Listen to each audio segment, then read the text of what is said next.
வணக்கம். தினமும் நீங்கள் அதிகம் சாப்பிடக்கூடாத 5 உணவுகள். ஆரோக்கிய உணவு என்றாலும் இந்த உணவுகளை நீங்கள் தினமும் அதிகம் சாப்பிடக்கூடாது. நமக்கு ஒரு கெட்ட பழக்கம் இருக்கிறது.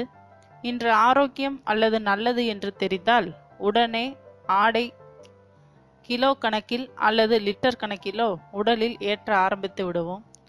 இங்கு நாம் அமிர்தமே ஆனாலும் அதிகமானால் நஞ்சு என்பதை மறந்து விடுகிறோம். அதே போல நமது நாக்கை மேற்கத்திய உணவுகளின் சுவைக்கு அடிமையாக்கி வைத்திருப்பதும் நாம் செய்து கொண்டிருக்கும் ஒரு பெரிய தவறு. இவற்றால் தான் நமது ஆரோக்கியம் மிகவும் மோசமான நிலையை அடைகிறது. வெள்ளை அரிசி. நமது முன்னோர்கள் பண்டிகை நாட்களில் தான் அரிசி சாதம் சாப்பிட்டு வந்தனர். மற்றபடி தினமும் கூழ், கஞ்சி, கம்பு, நீராகாரம் என உடலுக்கு வலிமை சேர்க்கும் உணவுகள் மட்டுமே உண்டு வந்தனர். கௌரவ உணவு. பாலிஷ் செய்யப்பட்டு வெள்ளை அரிசி வந்தவுடன் அது ஒரு வீட்டின் கௌரவ உணவாக மாறத் துவங்கியது. தினமும் வெள்ளை அரிசி சாப்பிட்டால் அவர்கள் பணக்காரர்கள் என்ற பிம்பம் வந்தது. ஆனால் பிம்பம் பரிசளித்தது என்னவோ ஆரோக்கிய குறைபாடுகள் மட்டும்தான். ஆம், ஒருவேளை வெள்ளை அரிசி ருசிக்கும், அதுவே 2 வேளை அல்லது அதற்கு மேல் என்றால் ஆரோக்கியத்தை பார்த்து சிரிக்கும். இன்று உடல் பருமன் மற்றும் நீரிழிவு அதிகரிக்க அதிகப்படியான வெள்ளை அரிசி பயன்படும். வெள்ளை அரிசி காரணம் என மருத்துவர்கள் கூறுகின்றனர். நுண் ஊட்டச்சத்துக்கள் குறைபாடு. 1 கப் வெள்ளை அரிசி சாதத்தில் இரும்பு, பாஸ்பரஸ், பொட்டாசியம், தயாமின், போலேட் போன்றவை குறைவாகவே உள்ளன. நீங்கள் தினமும் வெள்ளை அரிசி சாதம், இட்லி, தோசை மட்டுமே சாப்பிட்டு கொண்டிருந்தால் உடலுக்கு அத்தியாவசிய நுண் ஊட்டச்சத்துக்கள் கிடைக்காமலேயே போய்விடுகிறது. எனவே நாள் முழுதும் அதிகம் வெள்ளை அரிசி உணவில் சேர்ப்பதை தவிர்க்கவும். இந்திய தட்பவெப்பநிலை என்பது சூடானது. இதனால்தான் இந்தியர்கள் இறைச்சி குறைவாகவும் தாவர உணவு அதிகமாகவும் அன்று முதலே கடைபிடித்து சாப்பிட்டு வந்தனர். ஆனால் உணவில் குடிகொண்ட மேற்கிந்திய மோகம், KFC, மெக்டொனால்ட் போன்றவற்றின் வருகை அதிகமாக அசைவம் உண்ணும் பழக்கம் அதிகரித்தது. நீங்கள் அதிகமாக இறைச்சி உண்பதால் 100க்கும் மேற்பட்ட நோய்கள் உங்களை தாக்குகின்றன. அதிலும் மால்களில் விற்கப்படும் பதப்படுத்தி விற்கப்படும் இறைச்சி உணவுகள் மிகவும் பேராபத்தை உண்டாக்கக்கூடியவை. நாள்பட்ட இவை இதய நோய், இரத்த அழுத்தம் போன்றவை உண்டாக முக்கிய காரணியாக இருக்கிறது. பொதுவாகவே இறைச்சி உணவுகளை செரிக்க உடல் இரட்டிப்பு மடங்கு செயல்பட வேண்டும். அதனால்தான் அதிக உடற்பயிற்சி அல்லது விளையாட்டு வீரர்கள் மட்டுமே அதிக இறைச்சி உண்பது உடல் வலிமை அதிகரிக்க உதவும்.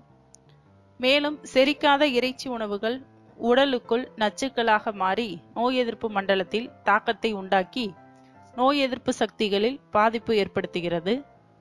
அல்லது நீங்கள் அசைவ உணவு சாப்பிடும்போது செரிமானம் சிறக்க நார்ச்சத்து உணவுகளையும் சம அளவில் எடுத்துக்கொள்வது சிறந்தது. பலரும் டீ, காபி குடிப்பது மூளையை சுறுசுறுப்பாக வைத்துக்கொள்ள உதவுகிறது என தப்பு கணக்கு போடுகிறார்கள். ஆனால் நீங்கள் அதிகமாக குடிக்கும் ஒவ்வொரு கப் காஃபியும் டீயும் இதய துடிப்பு மற்றும் இரத்த அழுத்தத்தை அதிகரிக்க செய்கிறது என்பதுதான் உண்மை. அதிகப்படியான காபி மற்றும் டீ அட்ரினல் மற்றும் கார்டிசோல் எனப்படும் ஹார்மோன் உற்பத்தியை தூண்டி இதனால் சோர்வு, மன அழுத்தம், பதட்டம், கவனமின்மை குறைபாடு போன்றவை அதிகரிக்கும்.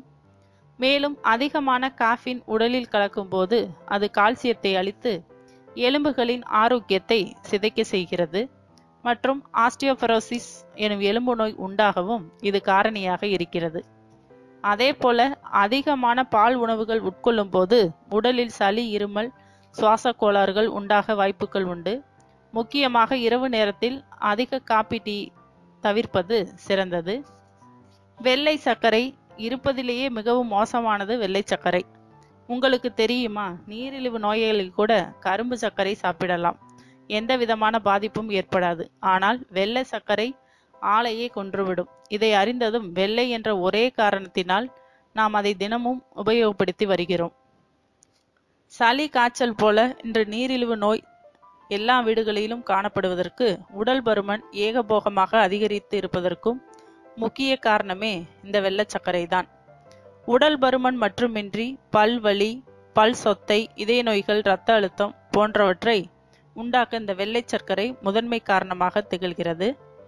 காஃபி, டீயிலிருந்து இனிப்பு வகைகள் எல்லாவற்றிலும் இதை சேர்ப்பதை முற்றிலுமாக தவிர்க்க வேண்டும். இளம் வயதிலேயே இளைஞர்கள் அதிக உடல் எடையுடன் காணப்படுவதற்கு முக்கிய காரணி நொறுக்குத்தீனி பழக்கம். இடைவேளைகளில் நீங்கள் எந்த உணவு நொறுக்கி உண்கிறீர்கள் என்பதில் கவனமாக இருக்க வேண்டும். வேக வைத்த பயிர், காய்கறிகள், நறுக்கிய பழங்கள் போன்றவை ஆரோக்கிய இடைவேளை உணவுகள். இது உடல் ஆரோக்கியம் அதிகரிக்க, சோர்வு அடையாமல் இருக்க, ஊட்டச்சத்து குறைபாடு ஏற்படாமல் இருக்க உதவும்.